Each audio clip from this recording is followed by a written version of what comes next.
Hi అండి, welcome to Uma's kitchen. ఈరోజు మన రెసిపీ వంకాయ శనగపప్పు.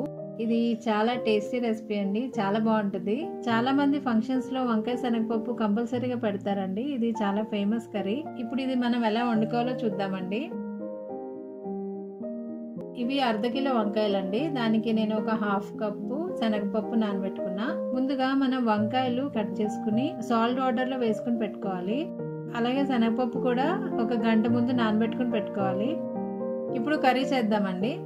ముందుగా స్టవ్ వెలిగించుకుని ఒక కడాయి పెట్టుకుని అందులో 2 టేబుల్ స్పూన్ వరకు ఆయిల్ వేసుకోవాలి.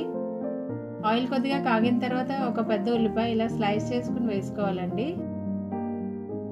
ఉల్లిపాయలు కొద్దిగా వేగిన తర్వాత ఇలా పొడవుగా కట్ చేసుకున్న 4 పచ్చిమిర్చి వేసుకోవాలి.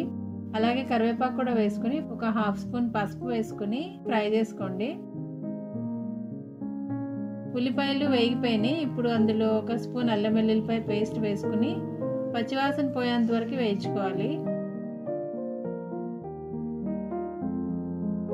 తర్వాత అందులో వంకాయ ముక్కలు ఇంకా శనగపప్పు రెండు ఒకసారి వేసుకోవాలండి. అంతా ఒకసారి ఫ్రై చేయండి. ఫ్రై చేసి మూత పెట్టుకుని వంకాయలు ప్లస్ శనగపప్పు రెండు మగ్గేంత వరకు మగ్గబెట్టుకోవాలి. మధ్య మధ్యలో మూత తీసి ఒకసారి కలుపుకుంటూ ఉండండి. ఇప్పుడు చూడండి, మన వంకాయలు మగ్గిపోయాయి, శనగపప్పు కూడా ఉడికిపోయింది.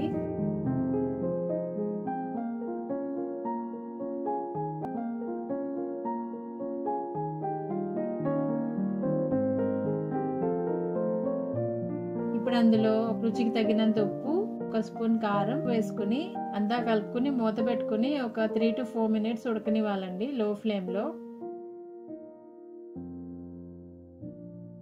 చూడండి, వంకాయ ఇంకా శనగపప్పు రెండు ఉడికిపోయాయి. ఆయిల్ కూడా సెపరేట్ అవుతుంది.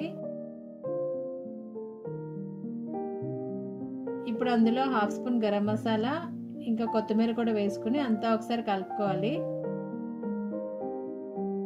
ఇంతే అండి వంకాయ శనగపప్పు. మీరు కూడా తప్పకుండా ట్రై చేయండి, చాలా బాగుంటుందండి. ఒకవేళ ఈ వీడియో మీకు నచ్చితే ఒక లైక్ చేయండి. Thanks for watching.